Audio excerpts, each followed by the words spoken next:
This is the Intimidator, the gun so incredibly fast paintball leagues had to rewrite their rules just to contain it. It wasn't just another paintball gun, it represented a seismic shift in how the game was played. At the heart of the revolution was Bob Long, a man who wasn't a polished salesman, had no marketing team behind him, and cared little about hype. Instead, Bob obsessed with one thing: making paintball guns better, more reliable, faster, and more consistent. That single-minded obsession would reshape the sport of paintball forever. In the late 90s, tournament paintball was evolving rapidly. Faster and more aggressive formats like airball and hyperball were taking over, pushing players toward higher rates of fire. Electronic guns like the Angel LCD and Smart Parts Shocker had already begun changing expectations, offering flashy LCD screens, firing modes, and futuristic designs. But underneath those modern exteriors, these guns had flaws. Angels were difficult to repair and had chopping problems. Shockers just had a reputation of being heavy, inefficient, and overly complex. I couldn't hit nothing at 20 yards, so I said, there's got to be a better way. The result is the Intimidator series, the Mercedes-Benz of markers, which are assembled at Bob's facility in California. The Timmies are not cranked out in large numbers. Bob says they produce only a couple hundred per week. Bob had a clear vision, a gun that was faster, more reliable, and easier to maintain than anything on the market. With savings he'd built up from selling his signature Bob Long autocockers, he decided it was time to stop modifying other people's designs and create his dream gun from scratch. It was an enormous financial gamble. He was taking on paintball giants Angel and Smart Parts. Bob's low-key engineering-focused approach meant he needed his gun's performance alone to speak louder than any advertisement could. But revolutionizing paintball wouldn't happen overnight.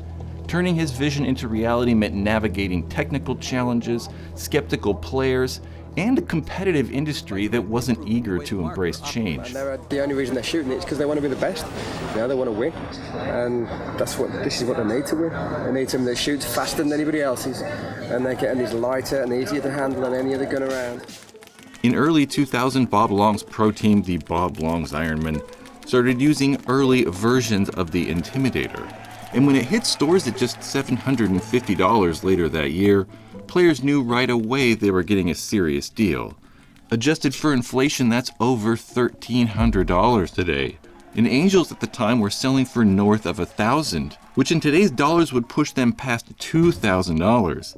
The Intimidator wasn't just better, it was significantly more affordable. Bob's design for the Intimidator incorporated an entirely new electronic platform. At its heart was a revolutionary innovation: break beam eyes.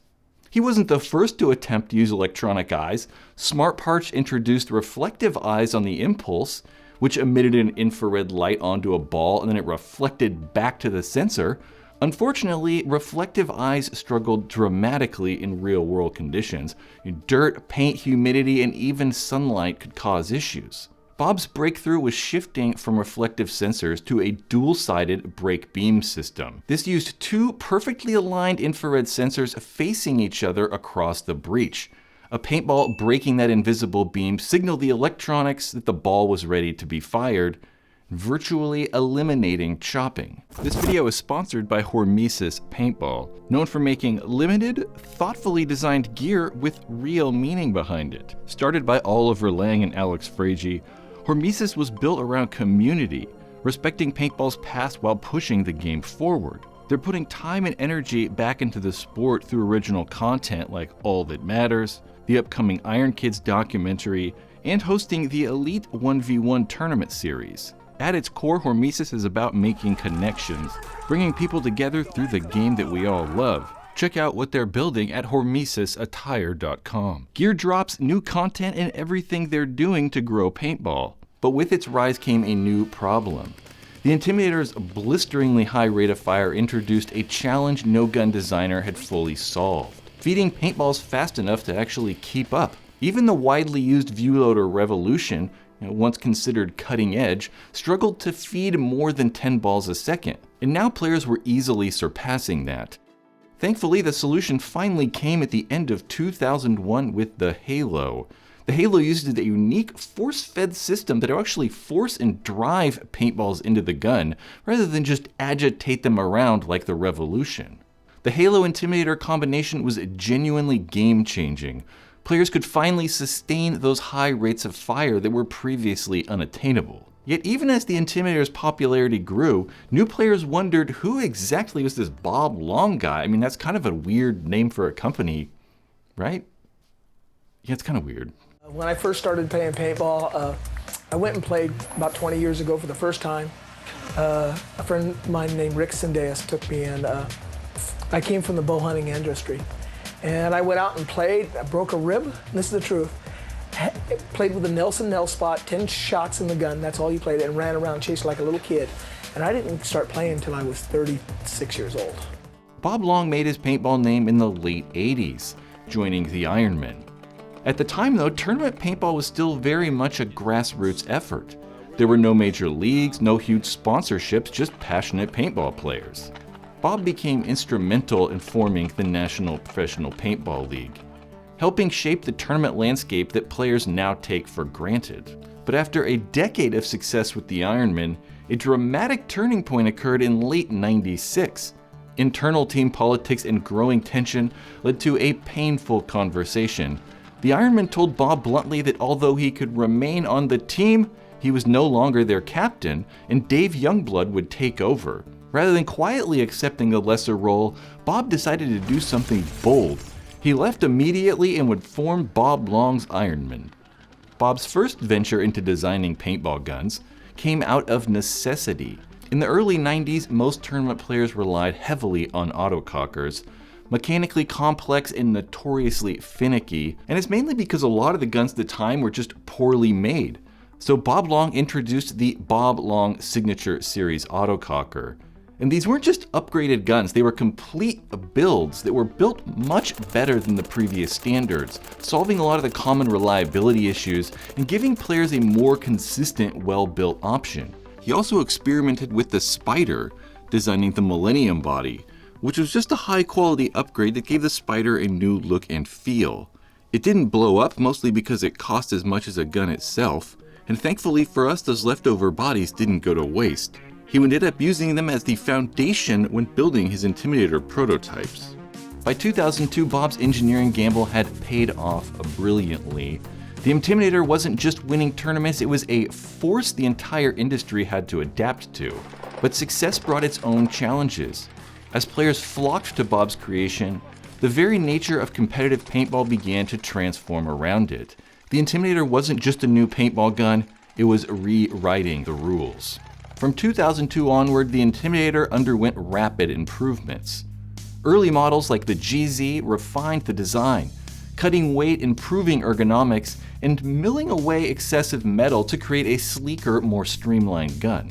Then came the iconic Dragon and 2K2 Intimidators, guns whose milling redefined how paintball guns could look. But underneath those beauties, Bob continued to make small refinements, adjusting tolerances and tweaking bolts. But at its core, the gun remained largely the same. The Intimidator was so good that even pros sponsored by other companies started quietly slipping it into tournaments. Rodney Squires was playing for Dynasty at the 2001 World Cup, sponsored by Angel, but secretly switched to an Intimidator. That pretty much says it all about how far the Intimidator was ahead.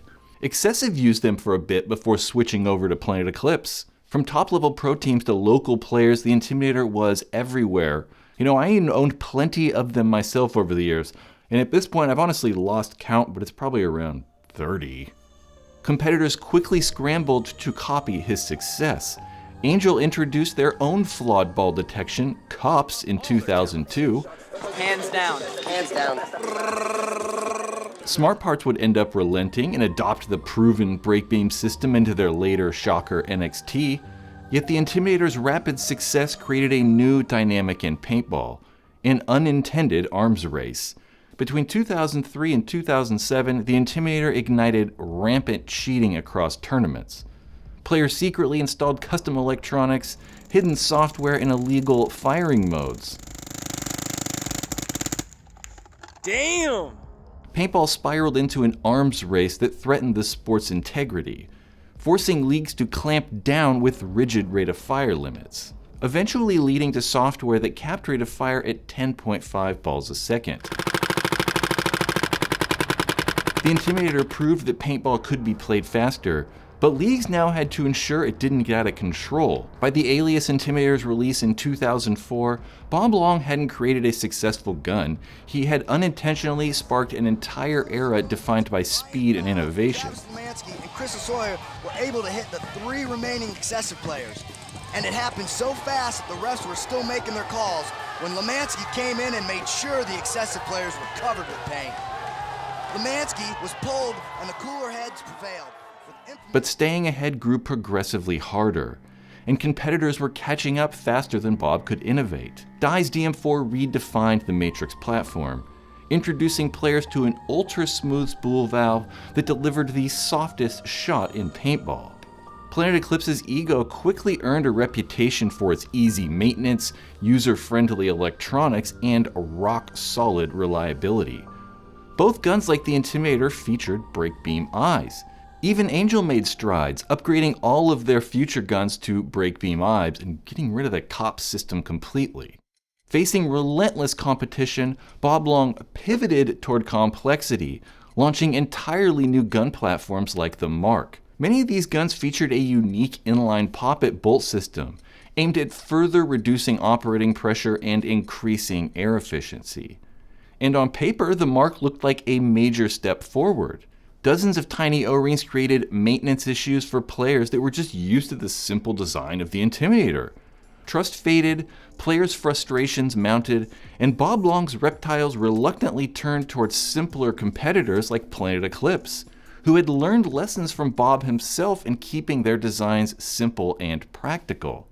Simultaneously, the company grappled with severe behind-the-scenes challenges. In 2007, financial strain came to a head when they were forced into a lawsuit against National Paintball Supply, a longtime distributor who had owed a significant amount of money from past sales. The lawsuit wasn't just a monetary setback. It deeply strained relationships, weakened distribution networks, and distracted the company from innovating precisely as rivals were gaining market share. Bob made one last push in 2011 with the G6R Intimidator.